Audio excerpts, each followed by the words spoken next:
여러분 안녕하세요. 오늘은 2019년 의료인문학 1 첫 번째 강의입니다. 오늘 제목이 인간은 얼마나 멋진 작품인가 라는 제목을 달았는데요. 실제 내용은 몸에 대한 그 개념 또는 관념의 변화 과정에 되겠습니다. 그러니까 몸이라고 하는 것과 건강이라는 것이 시대에 따라서 어떻게 달라져 있는가, 몸을 어떻게 우리가 개념화했고 그것에 따라서 우리가 몸을 살아가는 방식이 어떻게 달라져 왔는가를 살펴볼 겁니다. 말씀드린 대로 의학 오디세이라고 하는 책이 이제 우리 교과서인데요.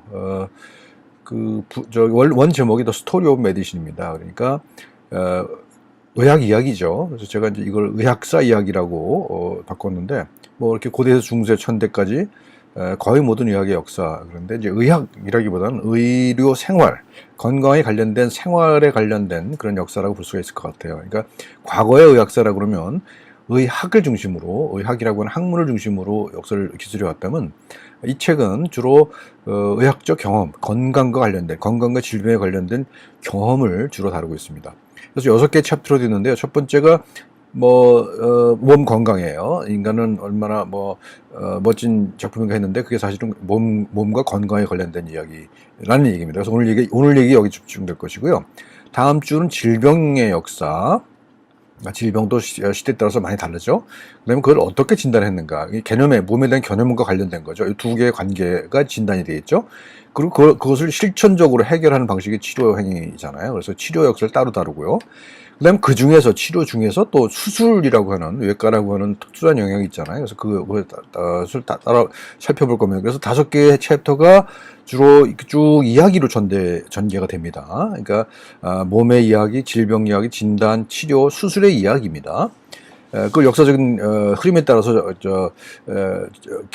정리를 한 겁니다. 그리고 마지막 시간엔 의술의 미래를 얘기할 건데요. 이거는 또 아시다시피 우리가 이 수업 마지막에 청진기가 사라진 이후라고 하는 책을 볼 거거든요. 그것 역시 이제 의술의 미래에 대한 얘기인데, 맛보기로 좀 보게 될 겁니다.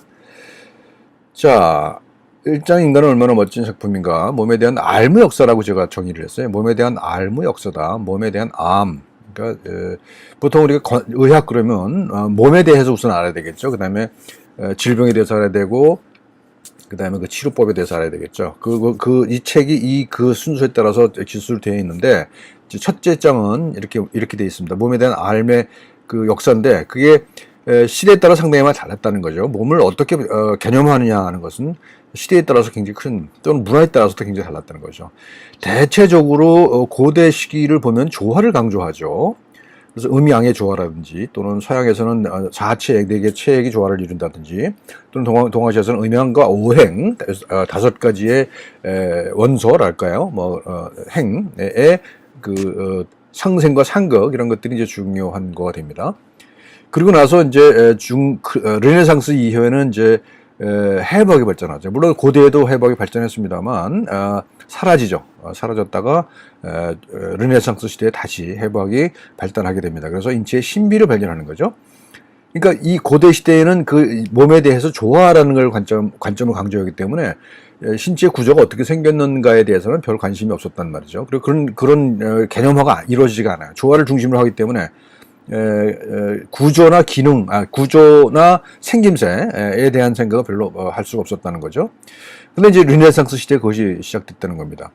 그러니까 구조를 발견하고 나서는 그 다음에 단계가 뭐겠습니까? 기능이죠.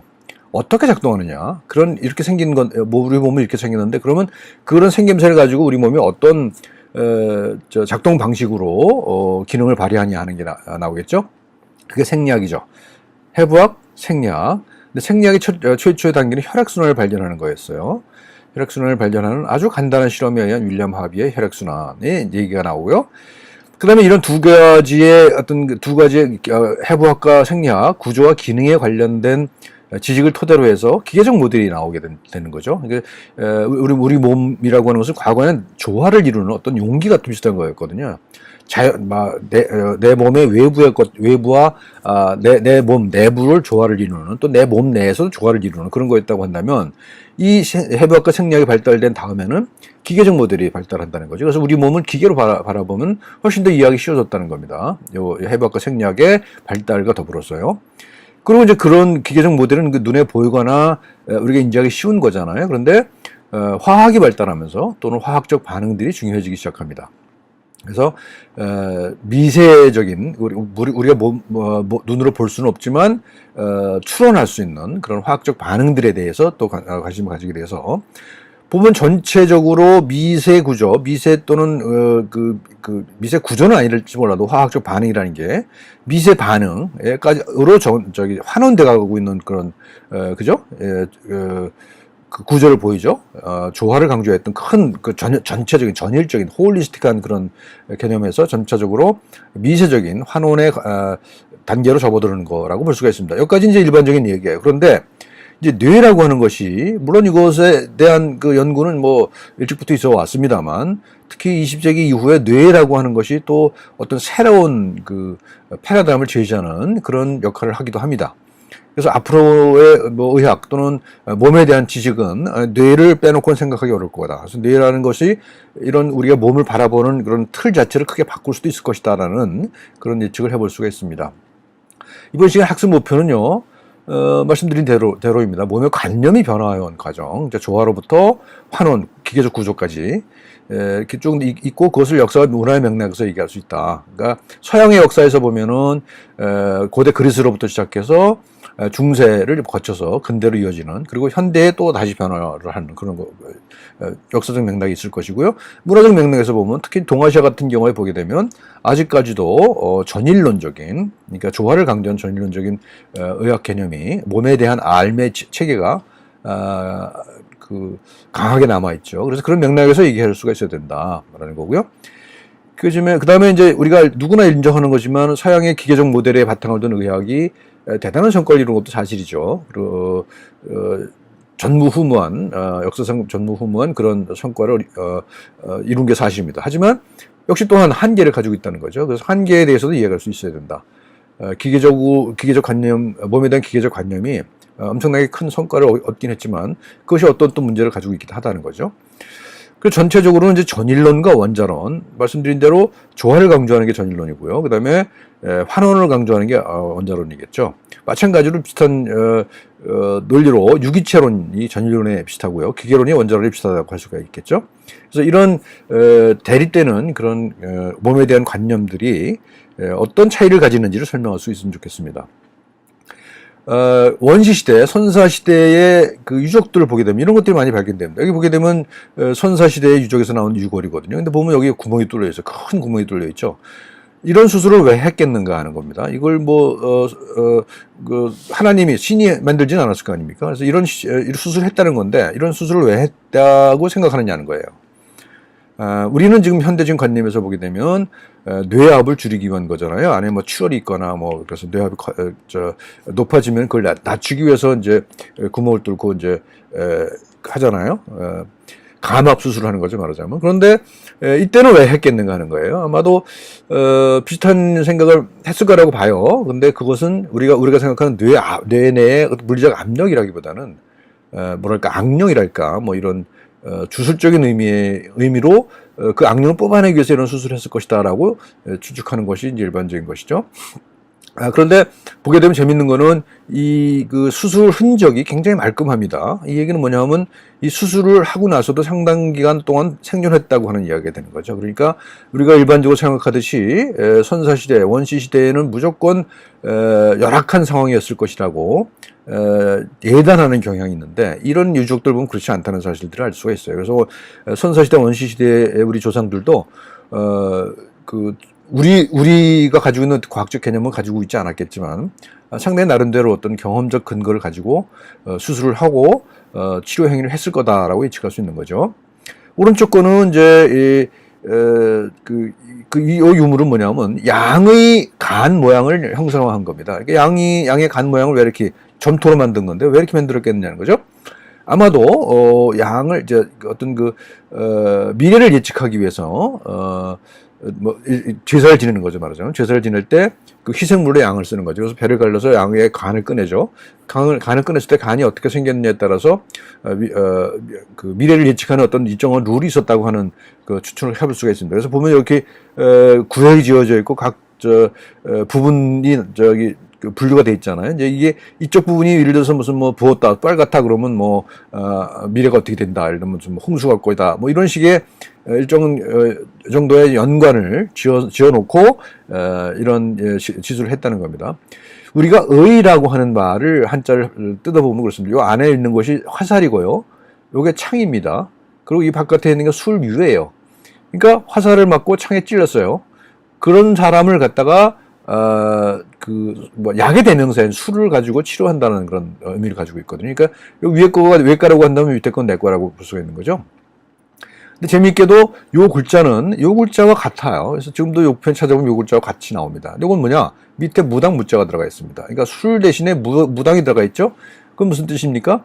약 대신에 어떤 무술적인 행위를 할 수도 있었다는 것이잖아요. 그래서 의술의 기원은 무당에 있다. 그리고 무당과 어떤 경험, 그러니까 주술적인 것과 경험적인 것이 섞여 있는 거라는 걸 볼 수 있어요. 그래서 지금은 그럼 주술적인 영향이 없느냐?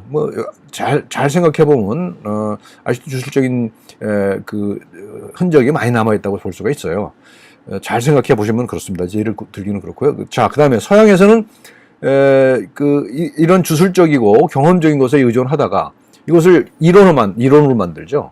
이론이 됩니다. 주술과 경험으로부터 이론이 만들어집니다. 근데 서양에서는 체액설로 정리가 돼요. 그래서 네 개 원소, 물, 불, 흙, 공기라고 하는 네 개 원소가 이 세상을 구성한다고 생각하잖아요. 근데 그 중에 우리 몸에는 그 네 개의 원소에 대항하는 네 개의 체액이 있다는 겁니다. 그게 황담즙, 점액, 혈액, 흑담즙 이런 것들이라는 거죠. 근데 이것이 이제 각각의 성격을 가지고 있어요. 근데 그 성격은 뭐냐 하면, 여기 보면 뜨겁고 축축함, 그 다음에 마르고 차가움, 그러니까 온냉건습이죠. 온냉건습의 중간적인 성격을 가지고 있어요. 그래서 혈액은 뜨겁고 축축하고요. 그 다음에 흑담즙은 건조하고 차갑고, 이런 식이에요. 이런 식으로 해서 이 네 개의 체액의 성격을 이렇게 규정을 합니다. 그래서 이걸 가지고 이제 추론을 하죠. 질병을 진단하고 치료하는 행위를 하게 됩니다. 그래서 우리가 지금 쓰고 있는 용어 중에서도 이 시대에 기원하는 것들이 많이 있습니다. 우리가 많이 알고 있는 말, 우울, 멜랑콜리라고 하는 말 있잖아요. 멜랑콜리라고 하는 말은 원래 흑담즙이라는 말에서 유래된 겁니다. 그래서 흑담즙이 많은 사람은 우울하다는 거거든요. 그 다음에 다혈질이라는 말 있잖아요. 그 말 생균이정어로 발랄하다는 뜻입니다. 혈액이 많은 사람이에요. 혈액이 4개, 체액 중에서 혈액이 비율이 높은 사람, 그 사람이 이제 발랄하고 해서 다혈질이라고 보고요.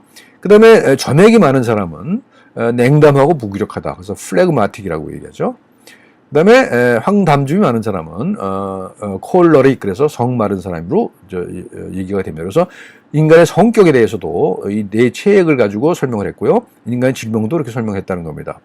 그래서 이 이론이 가장 큰 영향을 미친 치료법을 보면 이렇습니다. 대개 혈액이 많아서 생긴 질병이 많다고 생각했어요. 왜냐하면 혈액이 많았을 때 어떻습니까? 뜨겁잖아요. 혈액이 뜨겁잖아요. 뜨겁기 때문에 우리가 이제 우리 몸에 생긴 질병 중에는, 특히 감염성 질병에는 고열을 동반하는 게 많잖아요. 그래서 열이 나면은 혈액이 많아서 그렇다고 생각했던 거죠. 그래서 어떻게 합니까? 정맥을 따서 피를 대량으로 뽑아내는 그런 시술이 1000년 이상 지속됐다는 것이고요. 19세기 말까지도 그런 시술들이 행해졌다는 사실은 굉장히 놀라운 거죠. 그러니까 이런 이론의 영향이 이렇게 오래 지속됐다, 1000년 이상 지속됐다라고 하는 것은 이 이론의 영향이 대단하다는 것을 우리가 알 수 있는 거죠.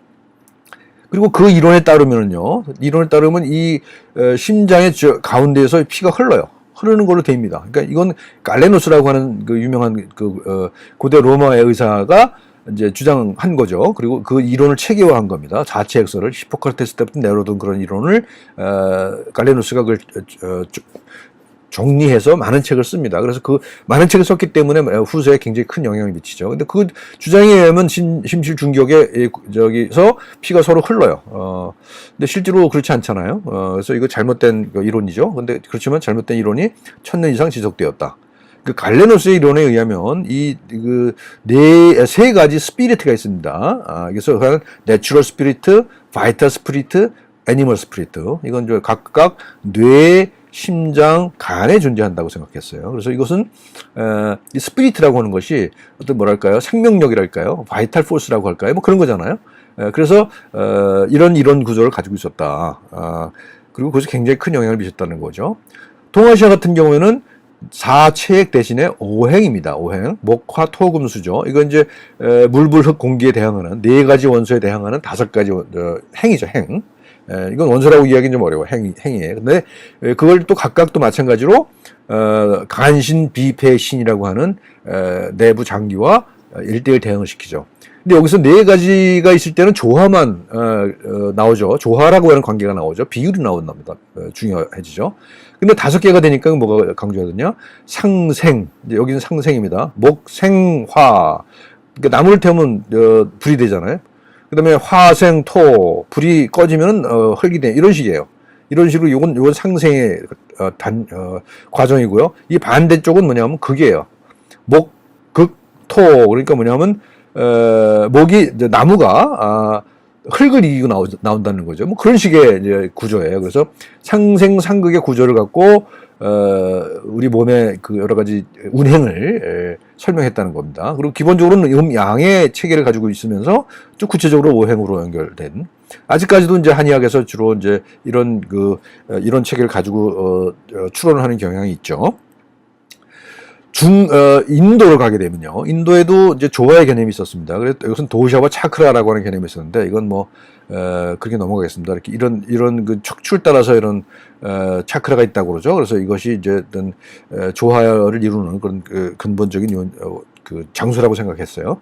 자, 이렇게 조화를 중심으로 했던 의학에서 이제는 해부를 통해서 인체 구조를 밝혀내는 그런 단계로 넘어가죠. 이거는 고대로부터 있어 왔던 얘기입니다. 인도의 기록을 보게 되면 기원전 6세기에 이미 인체 해부를 한 기록이 나오고요. 이건 인도에만 있는 게 아니라 중국에도 그런 기록이 나옵니다. 근데 그걸 사실관계를 확인하기는 어려운 얘기죠. 상당히 황당한 얘기가 나오기 때문에 그렇습니다. 그다음에 실질적으로 이집트에서는 미라를 많이 만들었잖아요. 이제 미라를 만들려면은 죽은 사람의 배를 갈라서 썩기 쉬운 장기를 드러낸단 말입니다. 근데 그런 과정을 통해서 인체 구조에 대한 지식이 축적되어 있었을 것이라는 추측을 할 수가 있어요. 근데 놀랍게도 재밌는 건 뭐냐면, 그런 일을 하는 사람들, 그 시체에서 썩기 쉬운 장기를 드러내는 일을 하는 사람들, 이 가지고 있었던 지식, 나름대로 있었을 거거든요. 이 지식이 의사들에게 전달되지 않았다라고 하는 증거들이 보입니다. 의사들은 그런 구조에 별로 관심이 없었다는 거예요. 그러니까 사람의 질병을 치료하면서도 구조에 별로 관심이 없었다는 얘기는 그건 별로 중요하지 않다고 생각했다는 거죠. 그래서 조화를 중심으로 생각을 할 때는 구조가 중요하지 않게 보였다는 겁니다. 거꾸로 우리는 이제 근대 이후에 해부, 구조를 강조하게 되잖아요. 근데 구조를 강조하게 되면 그런 조화를 상대적으로 무시하게 된다는 거죠. 그래서 이런 오르내림이 있는 거예요. 다음에 티베트 같은 경우에는 불교적인 관념에 의해서 사람이 죽으면 조장을 하죠. 새가 쪼아먹게 하잖아요. 그래서 새가 쪼아먹기 좋게 하기 위해서 이렇게 분해를 한다 그래요. 시체를. 뭐 그러면서 상당 부분 인체 구조에 대한 지식도 축적됐을 거라고 보는 거죠. 역시 마찬가지로 그런 구조라고 하는 것은 의학적 지식에 크게 반영되지 않았다라고 하는 사실을 알 수 있습니다. 반면에 기원전 3, 4세기경이에요. 3, 4세기경에 이제 헬레니즘 시대라고 그러죠.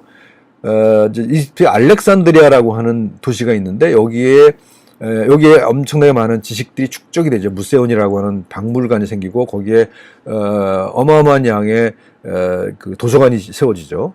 그리고 거기서 많은 학자들이 모여서 연구를 합니다. 그 중에 하나가 이제 해부학이었다는 겁니다. 그래서 헤로필로스와 에라시스트라투스라고 하는 사람이 상당 정도의 해부학 지식을 축적했다라고 하는 것이 이제 역사서 기록으로 남아 있어요. 근데 안타깝게도 해부학 그 자체에 대한 기록은 다 불타 없어져서 좀 우리가 확인하기 어렵다는 것은 문제있지만, 우리가 알고 있는 상당히 많은 해부학적 지식이 이때부터 유래됐다라고 하는 사실들을 우리는 알 수 있습니다. 그러다가 이제 고대에서 중세로 넘어가면서 이런 지식들이 거의 파묻히죠.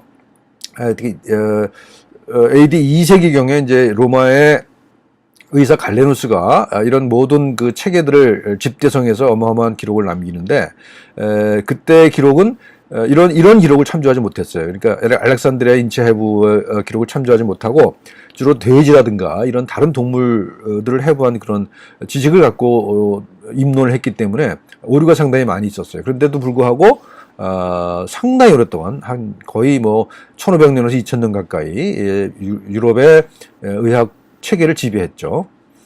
그래서 갈레누스의 이제 황금기가 지나고 르네상스에 오게 되면 말씀드린 대로 해부학이 발전하기 시작합니다. 그래서 특히 최초로 생기는 이제 의학교가 살레르노, 이탈리아의 살레르노에 생긴 의학교인데 1150년이네요. 12세기죠. 이때 이제 그 의과대학에서 해부를 하기 시작하죠. 그리고 이제 너무나 유명한 베살리우스, 안드레아스 베살리우스라는 사람이 1543년, 16세기 중반이죠. 16세기 중반에 사실적 해부도, 과거의 해부도는 이때를 제외하거든요. 이럴 때를 제외하고는 상당 부분 상상에 의존한 그런 해부였거든요. 인체 구조를 상상에 의해서 그린 것이었다고 한다면, 그 베살리우스의 해부도는 실질적으로 그 구조, 생김새라든가 그 비율 같은 것들이 우리가 보는 것과 거의 똑같은 그런 해부도를 그리기 시작합니다. 그래서 이때가 이제 근대적 의미의 해부학의 시작이라 이렇게 얘기할 수 있고 오늘날에 이루고 있습니다. 그리고 지금에 들어와서는 어떻습니까? 이제는 예를 들면 캐나다의 가장 앞선 그 의과대학 같은 경우에는 해부학 실습이 없다고 그래요. 해부학 실습을 할 필요가 없다고 듣겠다는 겁니다. 왜냐? 우리는 엄청나게 발달된 첨단 영상 기술을 가지고 있잖아요. 이런 영상 기술을 가지고 있기 때문에 굳이 해부를 하지 않아도 그 구조에 대해서 훨씬 더 자세하게 알 수 있다는 얘기죠. 그래서 이게 이제 인체 구조에 대한, 인체 신비에 대한 지식의 축적, 해부학의 역사입니다. 해부학 역사를 대충 살펴봤죠? 여러분들께서는 이러한 그 해부학의 역사를 쭉 이야기를 엮어서 이야기할 수 있으면 좋겠어요. 우리가 강조하는 것은 이야기입니다. 해부라고 하는 챕터가 나왔을 때 그 해부학의 역사를 쭉 이야기로 풀어낼 수 있으면 좋겠습니다. 아까 앞에서 나왔던 티베트 이야기잖아요. 조장을 하는 나라잖아요. 그래서 인체 구조에 대해서는 비교적 잘 알려져 있었던 것 같아요. 다른 그 중세 해부대에 비하면. 그렇지만 여전히 어떤 그 관념, 이들이 가지고 있었던 그 세계에 대한 관념과 아주 긴밀한 연관을 가지고 있습니다. 대표적인 사례가 이 심장의 모습인데요. 심장의 모습이 연꽃 모양으로 돼 있죠. 연꽃이고 이제 이렇게 잎에 둘러싸인 이런 모양을 하고 있잖아요. 이게 바로 뭐냐면 불교의 개념이죠. 불교에서 그 연꽃을 중심 개념을 삼고 있잖아요. 그래서 해부학에 인체의 구조를 다루는 해부학에 불교적인 종교적 관념이 들어와 있다고 하는 것을 알 수 있는 것이고, 이 얘기는 서양에서도 마찬가지죠. 사체액이라고 하는 그런 이런 구조에 그 모든 것을 뜯어맞췄던 그런 역사를, 아주 긴 역사를 가지고 있습니다. 자, 그래서 이제 실제로 관찰한다는 것과 어떤 그 관념이라는 것이 어떻게 관계되는가 하는 걸 얘기를 할 필요가 있을 것 같아요. 말씀드린 대로 티베트 의학의 불교적 관념, 그 다음에 서양 고대 의학의 사체액설이라고 하는 이론, 이것은 관념이죠. 몸에 대한 관념이에요. 근데 이런 관념을 선험적으로 가지게 되면은 우리가 사물을 관찰할 때도 그 관념의 영향을 받게 된다는 얘기를 합니다. 그래서 아까 지금 앞에 보셨던 이런 해부도가 나올 수 있는 거잖아요. 불교적 관념에 의해서 인체 구조를 생각할 수 있다는 거죠.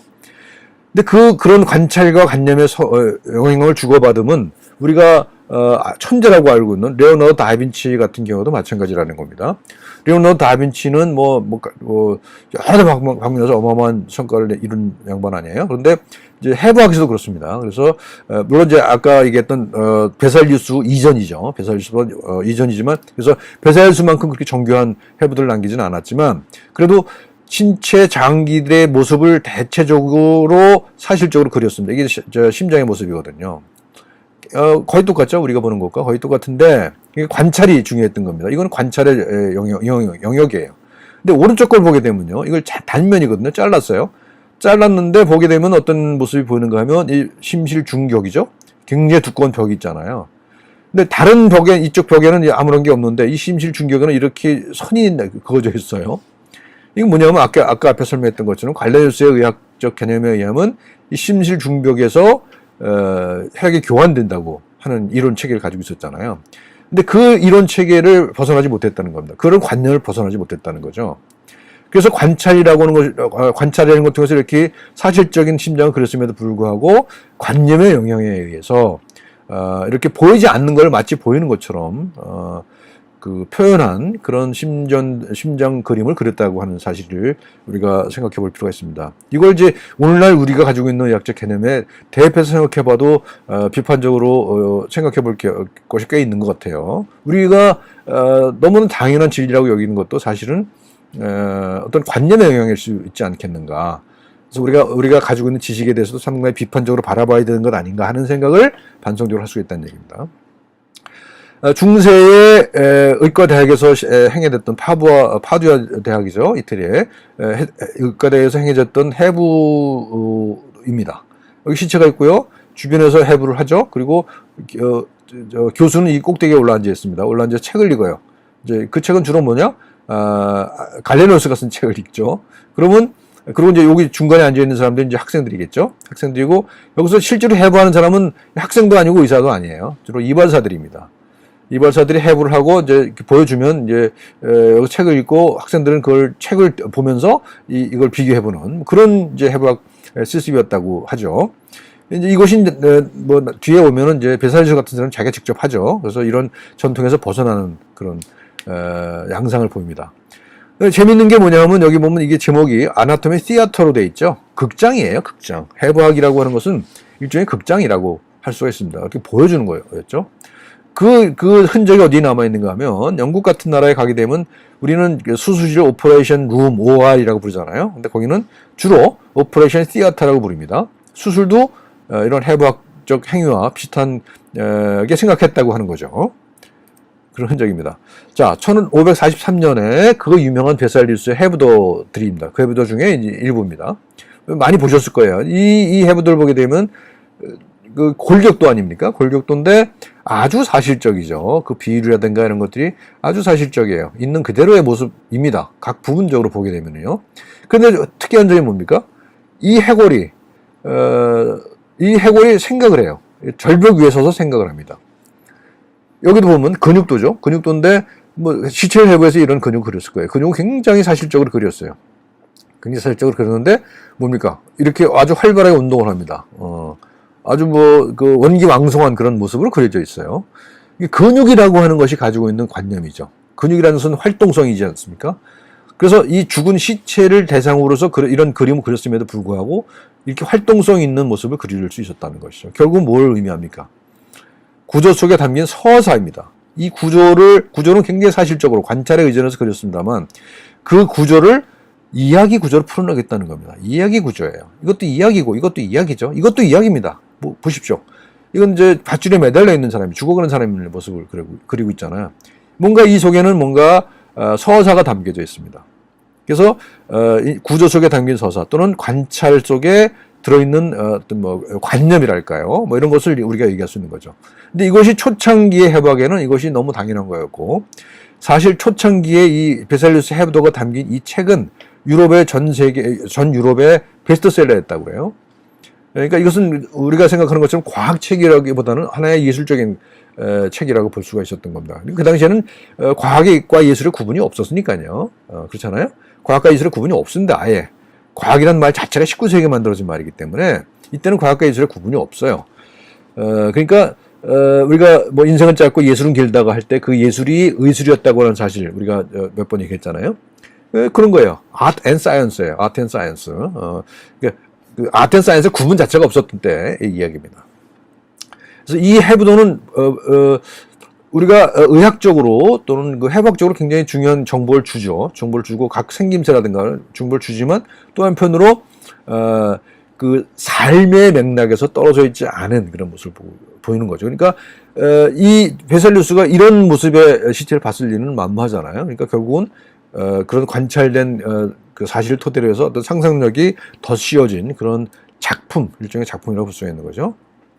자, 이제 구조가 밝혀졌으니까 이 다음엔 뭘 봐야 됩니까? 이제는 그 기능을 봐야 되겠죠. 기능이 찾아져야 되겠죠. 그래서 그 기능 중에서, 인체 기능 중에서 가장 처음 발견된 게 혈액순환인 거죠. 물론 고대에도 이런 혈액순환을 알았다는 사람들이 있다고 하는 기록들이 있긴 합니다만 근대 이후에 17세기죠. 17세기에 진짜 근대적인 의미의 실험, 아주 간단한 실험이죠. 아주 간단한 실험을 통해서 혈액이 순환할 수밖에 없다라고 하는 증명이 이루어지죠. 윌리엄 합이라고 하는 사람에 의해서. 아주 간단한 실험이에요. 뭐 팔뚝을 묶고 팔뚝을 묶으니까 정맥혈이 안 통하잖아요. 근데 밑에 동맥혈은 통합니다. 그러니까 동맥혈 가서 팔뚝을 묶었을 때 여기를 묶어놓으니까 정맥혈에 돌아가지 못하잖아요. 그러니까 붉어지잖아요. 이렇게 붉어진다는 거죠. 그래서 이런 것들을 통해서, 그리고 이제 여기에 이제 밸브가 있고 하는 이런 지식들을 통해서 혈액을 순환할 수밖에 없다. 따라서 동맥과 정맥 사이에는 모세혈관이 존재한다라고 추론을 할 수 있었던 것이죠. 여기서 혈액순환을 추론했던 거예요. 그리고 이후에 말픽이라는 사람이 실제로 현미경상에서 모세혈관을 발견하잖아요. 이렇게 해서 이제 구조와 기능 사이에 연결이 이루어지는 겁니다. 그래서 해부학과 생리학이 이제 토대를 이루게 되는 거죠. 그 다음에는 뭐가 이루어집니까? 이제 미세 구조를 발견하기 시작하죠. 미세 구조를 발견하기 시작하는데 그건 뭐냐면 레베노크라는 사람이 현미경을 발견하잖아요. 레베노크 현미경을 발견해서 직조를 하죠. 그래서 자기 정자니 무슨 그다음에 치태에 들어있는 미생물들을 보여주죠. 로버트 훅이 식물세포에서 이 현미경을 이용해서 세포를 발견해요. 그 다음에 비샤라고 하는 사람이 티슈죠. 그러니까 이건 세포들이 모인 어떤 일정한 조직을 가진 것. 그 다음에 동물세포 발견하고, 그 다음에 세포병력에 나오는 이런 과정을 거쳐서 갑니다. 그래서 자세한 설명은 하지 않겠습니다만, 어쨌든 간에 이런 과정을 통해서 해부학, 거시적 구조가 발견되죠. 그 다음에 생략적 기능이 발견되죠. 그 다음에 미세 구조가 발견돼서 현대에 이르고 있다는 겁니다. 그래서 결국은 이런 과학적 발견을 통해서 기계적 모델이 토대를 닫게 되죠. 그래서 17세기 데카르트가 이 과학적인 설명을 하죠. 철학자지만 과학자예요. 그때는 생각할 수 있는 게 철학자와 과학자 구분이 없습니다. 아까 예술과 과학의 구분이 없다고 얘기했지만 철학과 과학의 구분도 없었던 거죠. 그리고 당시에 뉴턴이 이런 과학 실험을 하죠. 그래서 결국은 우주의 구조도 수학적으로 설명할 수 있는 기계이고, 마찬가지로 인체의 구조도 기계로 설명할 수 있다라고 하는 생각이 들게 되는 것이죠. 그래서 기계적 모델, 이것이 그래서 이후에 엄청난 성공을 거둡니다. 근데 그 과정을 보게 되면요, 처음에는 우리 인체의 역학적 구조를 설명할 때에는 이렇게 역학적 구조를 설명한다 하더라도 그 속에는 이 사람이라고 하는 그 컨텍스트가 있었어요. 그러니까 짐을 진 사람을 이렇게 안에 집어넣었단 말이죠. 아까 마치 베살수 해부도에서 살아있는 사람을 표상하듯이요. 그랬던 것이죠. 근데 점차적으로 이 과정 속에서 이 사람이라고 하는 명령이 사라져버려요. 오른쪽으로 오게 되면. 그래서 이제 기계적 환원이 이루어지고 있다는 겁니다. 그래서 이제 기계적 환원이라고 하는 것이 엄청난 성과를 이뤘지만 이런 문제를 가지고 있다라고 하는 겁니다. 그래서 인간이라고 하는 그 경험의 주체인 인간이 사라지는 그런 부작용을 가지고 있다는 거죠. 자, 또 한 가지 이제 화학적 반응이에요. 아까 미세 구조, 현미경에서 미세 구조가 발견됐잖아요. 근데 그 현미경으로도 발견할 수 없는 어떤 그 미세적인 반응들이 있다는 거죠. 그래서 화학적 반응이고, 첫 번째가 이제 호흡을 이제 화학으로 설명하죠. 산화 반응으로 설명하잖아요. 라부아지에라는 사람이. 근데 폰 리비히가 인체 여러 가지 시스템들을 화학적 시스템의 집합자로 봤죠. 이제 이 그림은 총상으로 배에 구멍이 뚫린 사람을 9년 동안이나 관찰해서 이 소화 과정을 이제 화학적으로 연구한 윌리엄 버먼트라고 하는 사람의 모습을 그려주는 겁니다. 그러니까 이제 화학으로 갔죠. 다시 구조, 해부학, 기능, 생리학, 그다음에 미세 구조, 현미경 했다가 그다음에 미세 반응 화학으로 이어지는 거죠. 그래서 이렇게 해서 이제 현대적 의학이 완성되는 과정입니다. 자, 그런데 그 이후에 또 이런 변화가 생깁니다. 이제, 물론 그대로부터 뇌에 대해서 여러 가지 연구가 있었어요. 아까 말씀드렸던 헤로필러스, 알렉산드리아 헤로필러스가 그 해부학적 지식을 바탕으로 해서 뇌가 인체의 통제 본부다라고 하는 주장을 했어요. 주장의 중심이다. 아주 오래된 거, 예학이죠. 그렇지만, 1000년 이상 잊어버렸던 것이죠. 1000년 이상 잊어버리고 있다. 다시 이제 지금 이제 그런 뇌의 부흥이 이루어지고 있죠. 그래서 뇌에 대한 많은 연구들이 이제 앞으로 의학뿐만 아니라 인간 문명 전체에 대한 어떤 새로운 패러다임을 제공할 것이다라는 생각들을 많이 하고 있죠. 자, 보면은 헤로필러스가 이미 이런 얘기를 했고요. 그다음에 갈레노스가 그 사체 핵서를 너무 지나치게 강조해서 많은 역작용을 낳기도 했습니다만, 또 한 가지로는 실질적으로 엄청난 그 실험을, 동물 실험을 했던 사람이기도 해요. 그래서 그런 이론적인 토대를 낳았지만 한편으로는 또 신경 절단 실험 같은 걸 통해서 실질적으로 신경의 역할들을 많이 밝혀내기도 했어요. 그러니까 뭐 그 공과가 있는 거죠. 그다음에 이제 이 왼쪽 보이는 사람은 피니어스 게이지라는 사람인데 이런 부상을 당하죠. 이런 부상을 당하고 나서 사람이 완전히 달라졌다라고 사실 보고가 되죠. 그래서 굉장히 온순하던 사람이 포악하고 막 예측할 수 없는 그런 사람이 됐다라고 하는 그런 보고가 있었습니다. 그래서 이때부터 뇌라고 하는 것이 우리 인간의 성격과도 상당히 관련이 있다는 사실을 이제 알게 된 거죠. 19세기에.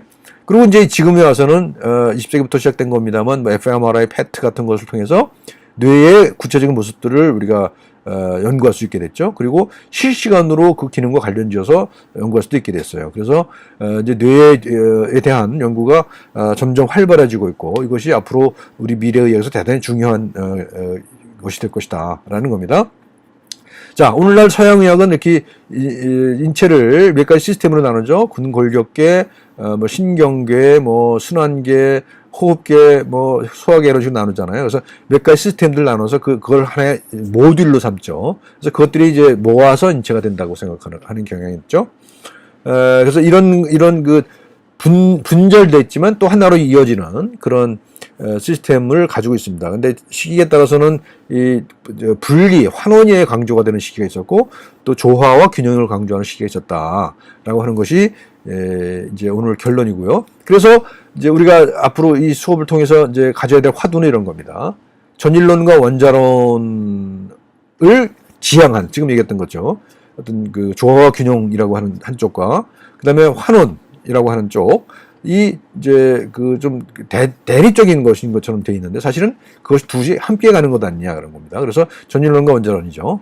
그러니까 조화 균형이 전일론이라면 환원은 원자론이겠죠. 그래서 이런 두 개의 시스템이 어떻게 서로를 지향할 수 있는 그런 지향되는 그런 새로운 의학을 창조할 수 있을까 하는 것이 이제 우리가 이번 학기에 계속 생각해야 될 화두라고 말씀드리면서 오늘 수업을 마치겠습니다. 감사합니다.